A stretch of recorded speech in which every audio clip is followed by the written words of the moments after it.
এই যে তোমরা চিত্রটা দেখতে পাচ্ছ, এটা মূলত হচ্ছে একটা মানব হৃৎপিণ্ডের চিত্র। এই চিত্রটার নাম কি? এটা হচ্ছে একটা মানব হৃৎপিণ্ড। হৃৎপিণ্ড মূলত বুকের বাম পাশে অবস্থান করে। আমাদের যে দুইটা ফুসফুস রয়েছে, সেই দুইটা ফুসফুসের মাঝখানে বুকের বাম পাশে হৃৎপিণ্ড অবস্থান করে।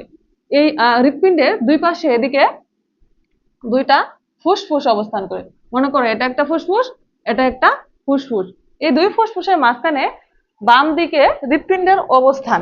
তাহলে আমরা হৃৎপিণ্ডের সংজ্ঞায় বলতে পারি যে দুই ফুসফুসের মাঝখানে বুকের বাম দিকে ত্রিকোণাকার অঙ্গটি হচ্ছে হৃৎপিণ্ড। তোমরা দেখতে পাচ্ছ যে হৃৎপিণ্ডটা দেখতে ত্রিকোণাকার। তাহলে আমরা শুরুতে এভাবে লিখবো যে বুকের বাম পাশে দুই ফুসফুসের মাঝখানে ত্রিকোণাকার একটা ফাঁপা অঙ্গ, সেটা হচ্ছে হৃৎপিণ্ড। হৃৎপিণ্ডটা কিন্তু মূলত তোমার ভেতরের দিকে ফাঁপা, এটা কিন্তু ভরাট না। তো এই হৃৎপিণ্ডটা তোমার হৃৎপেশি নামক এক ধরনের অনৈচ্ছিক পেশি দিয়ে গঠিত।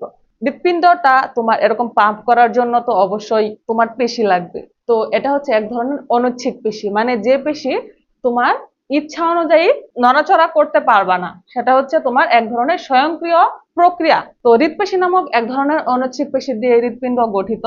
হৃৎপিণ্ডটা বুকের বাম দিকে দুই ফুসফুসের মাঝখানে ত্রিকোণাকার একটা ফাঁপা অঙ্গ।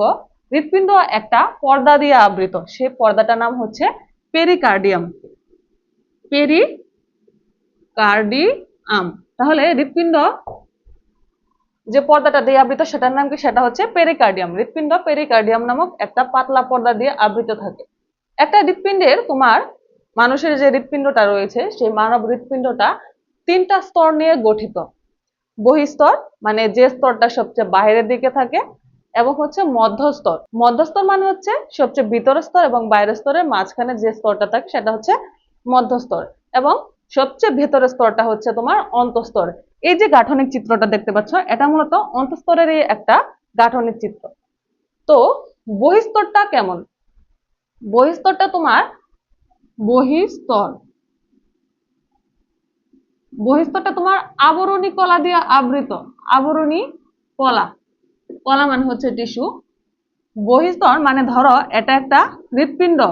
এই হৃৎপিণ্ডের অবশ্যই সবচেয়ে বাহিরের দিকে একটা স্তর রয়েছে। এই যে বাহিরের দিকে স্তরটা, এই স্তরটাকে এই স্তরটা গঠিত তোমার আবরণী কলা। আর এই বহিঃস্তরের বাহিরের দিকে আবরণী কলা এবং ভেতরের দিকে এই যে দেখো, এই যে স্তরটা, তার বাহিরের দিকে একটা স্তর রয়েছে, ভেতরের দিকে একটা স্তর রয়েছে। তো এই ভেতরের দিকে স্তরটা হচ্ছে তোমার যোজক কলা দিয়ে গঠিত। যোজক কলা। এখন তোমাদের প্রশ্ন হতে পারে যে ভেতরেটা যোজক কলা কেন? যোজক কলার কাজ হচ্ছে তোমার কোনো কিছুকে সংযুক্ত করা।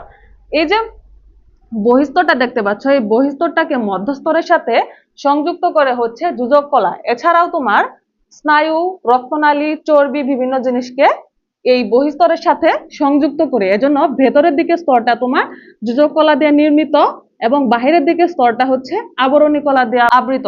তাহলে হৃৎপিণ্ডের সবচেয়ে বাহিরের স্তর বা বহিঃস্তর আবরণী কলা দিয়ে গঠিত এবং যোজক কলা দিয়ে গঠিত। এই তোমার বহিঃস্তরে চর্বি থাকে, অনেক চর্বি বিক্ষিপ্ত ভাবে থাকে। বিক্ষিপ্ত মানে ছড়ানো বা ছিটানো এলোমেলো ভাবে তোমার চর্বি থাকে। এই যে বহিঃস্তরটা, এই বহিঃস্তরের ভেতরের দিকে কিন্তু তোমার মূলত চর্বিটা থাকে। এরপর হচ্ছে তোমার মধ্যস্তর, আর এটা ধরে নাও অন্তঃস্তর। তো এই মধ্যস্তরটা এটা মূলত একটা স্বাভাবিক চিত্র, কিন্তু তুমি যখন 3D চিত্রটা দেখতে পাবা তখন কিন্তু তোমার হৃৎপিণ্ডের গঠন সম্পর্কে ধারণাটা ক্লিয়ার হবে।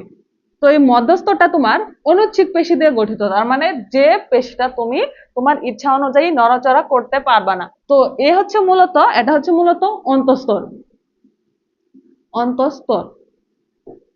এখন আমরা অন্তঃস্তরের গাঠনিক চিত্রটা যদি দেখি, অন্তঃস্তরের ভেতরে তোমার 4টা প্রকোষ্ঠ থাকে, 2টা অলিন্দ এবং 2টা নিলয়। এই যে এই অংশটা দেখতে পাচ্ছ, আর এই অংশটা, এই দুইটা হচ্ছে তোমার ডান এবং বাম অলিন্দ।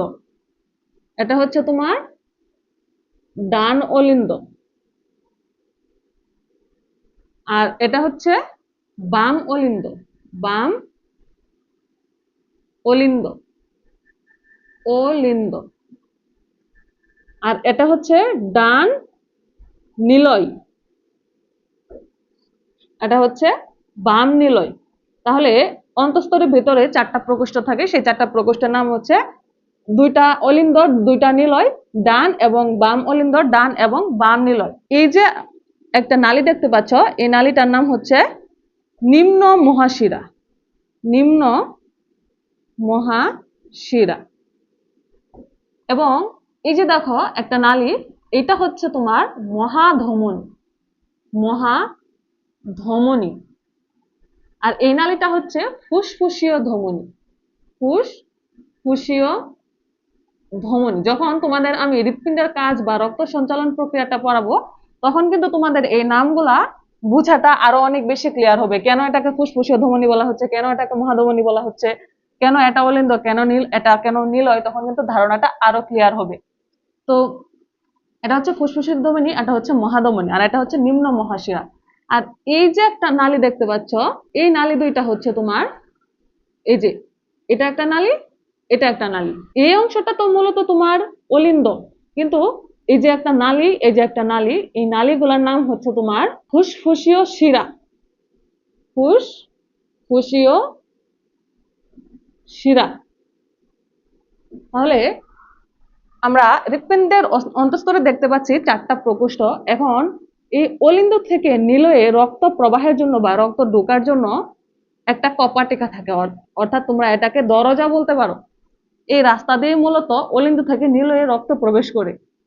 এই যে কপাটিকা, এই কপাটিকা হচ্ছে তোমার 3 স্তর বিশিষ্ট। এজন্য এই কপাটিকাকে বলা হয় হচ্ছে তোমার ট্রাইকাসপিড ভালভ।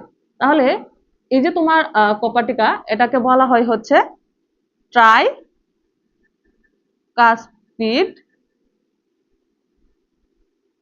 ভালভ। এবং এই যে বাম অলিন্দ থেকে বাম নিলয়ে রক্ত প্রবেশ করার জন্য এই যে কপাটিকা দেখতে পাচ্ছ, এই কপাটিকা হচ্ছে 2 পাল্লা বিশিষ্ট। এজন্য তোমরা যখন একটা দরজা খোলো, কিছু কিছু দরজা দেখবা 2 পাল্লা বিশিষ্ট, মানে এভাবে 2টা পাল্লা লাগানো হয়। কিছু কিছু দরজা হচ্ছে 1 পাল্লা বিশিষ্ট, মানে তোমার পুরা একটা চৌকাঠ থাকে, টান দিলেই খুলে যায়। তো তেমনি এটা হচ্ছে 3 পাল্লা বিশিষ্ট, আর এটা হচ্ছে 2 পাল্লা বিশিষ্ট। যেটা 2 পাল্লা বিশিষ্ট মানে বাম অলিন্দ এবং বাম নিলয়ে, সেটাকে বলা হয় হচ্ছে তোমার বাইকাসপিড ভালভ। ভালভ মানে হচ্ছে কপাটিকা, অথবা এটাকে বলা হয় হচ্ছে মাইট্রাল ভালভ। বাইকাসপিড ভালভকে মাইট্রাল ভালভও বলা হয়, ভালভ। এবং এই যে দেখো মহাধমনী এবং ফুসফুসীয় ধমনীর মাঝে একটা কপাটিকা রয়েছে। এই কপাটিকা দেখতে কিন্তু অর্ধচন্দ্রাকৃতির। এই কপাটিকা দেখতে কেমন, দেখো অনেকটা কিন্তু চাঁদের মতো। এই যে তোমার অন্তঃস্তরের গাঠনিক চিত্রটা, 4টা প্রকোষ্ঠ এবং হচ্ছে 2টা ধমনী, মহাধমনী এবং ফুসফুসীয় ধমনী, 2টা শিরা, একটা হচ্ছে নিম্ন মহাশিরা আর একটা হচ্ছে ফুসফুসীয় শিরা, এবং হচ্ছে 3টা কপাটিকা। ডান অলিন্দ এবং ডান নিলয়ের মাঝে ট্রাইকাসপিড, বাম অলিন্দ এবং বাম নিলয়ের মাঝখানে বাইকাসপিড, এবং হচ্ছে মহাধমনী এবং ফুসফুসীয় ধমনীর মাঝে হচ্ছে অর্ধচন্দ্রাকৃতির কপাটিকা। তো তাহলে হৃৎপিণ্ডের গাঠনিক চিত্রে তোমরা সংক্ষিপ্ত আকারে কিভাবে লিখবা? যদি তোমাদের গ নঙে বা ঘ নঙে কোশ্চেন আসে, তোমরা এইভাবে লিখবা যে 2 ফুসফুসের মাঝখানে বুকের বাম পাশে ত্রিকোণাকার একটা ফাঁপা অঙ্গ হচ্ছে হৃৎপিণ্ড। হৃৎপিণ্ড হৃৎপেশী নামক এক ধরনের অনিচ্ছিক পেশি দিয়ে গঠিত। এটি পেরিকার্ডিয়াম নামক এক ধরনের পাতলা পর্দা দিয়ে আবৃত। এটা মূলত একটা সিম্পল বর্ণনা হৃৎপিণ্ডের দিলা। এরপর হচ্ছে এর কয়টা স্তর থাকে সেটা লিখবা। এর 3টে স্তর থাকে, বহিঃস্তর, অন্তঃস্তর এবং বহিঃস্তর, মধ্যস্তর এবং হচ্ছে অন্তঃস্তর। তো বহিঃস্তরটা এটা হচ্ছে এর বাহিরের দিকটা আবরণী কলা দিয়ে আবৃত এবং ভেতরের দিকটা যোজক কলা দিয়ে নির্মিত, এবং এই ভেতরের দিকে থাকে হচ্ছে তোমার চর্বি থাকে। তো মধ্যস্তর যেটা, সেটা হচ্ছে অনিচ্ছিক পেশি দিয়ে গঠিত। এরপরে অন্তঃস্তরের বর্ণনাটা তোমরা এভাবে দিবা যে অন্তঃস্তরের ভিতরে 4টা প্রকোষ্ঠ থাকে, 2টা অলিন্দ এবং 2টা নিলয়। অলিন্দ 2টা, নিলয় 2টার চেয়ে আকারে কিছুটা ছোট। এই যে অলিন্দ গুলা দেখতে পাচ্ছ, এই অলিন্দ গুলা কিন্তু নিলয়ের চেয়ে তুলনামূলক কিছুটা ছোট। তো ডান অলিন্দ এবং ডান নিলয়ের মাঝে যে রক্ত চলাচলের জন্য যে ভাল্বটা থাকে, সেই ভাল্বটা হচ্ছে তোমার, বা এক ধরনের কপাটিকা থাকে, সেটা হচ্ছে ট্রাইকাসপিড ভাল্ব। এবং বাম অলিন্দ এবং বাম নিলয়ের মাঝখানে থাকে বাইকাসপিড ভাল্ব। এরপরে মহাধমনী ও ফুসফুসীয় ধমনীর মাঝে থাকে হচ্ছে অর্ধচন্দ্রাকৃতির একটা কপাটিকা। এই যে তোমার কপাটিকা গুলা রয়েছে অলিন্দ এবং নিলয়ের মাঝে, এখানে অলিন্দ এবং নিলয়ের মাঝে কপাটিকা রয়েছে। এই কপাটিকার জন্য মূলত রক্ত অলিন্দ থেকে নীলয়ে প্রবেশ করতে পারে, কিন্তু নীলয় থেকে অলিন্দে প্রবেশ করতে পারে না। যখন রক্ত অলিন্দে আসে তখন এই ভাল্বটা খুলে যায়, এটাও খুলে যায়, এটাও খুলে যায়। তখন রক্তটা তোমার নীলয়ে প্রবেশ করে, কিন্তু নীলয়ে প্রবেশ করার পর কিন্তু এই ভাল্বটা বা কপাটিকাটা বন্ধ হয়ে যায়, যার জন্য রক্ত বিপরীত দিকে চলতে পারে না। তো এই জন্য তুমি নিচে লিখে দিবা যে এই কপাটিকার জন্য রক্ত সবসময় একদিকে প্রবাহিত হয়, কখনো উল্টো দিকে ফেরত আসতে পারে না। তুমি যদি এভাবে লিখে দাও তাহলে কিন্তু তুমি 4-এ 4 পাবা।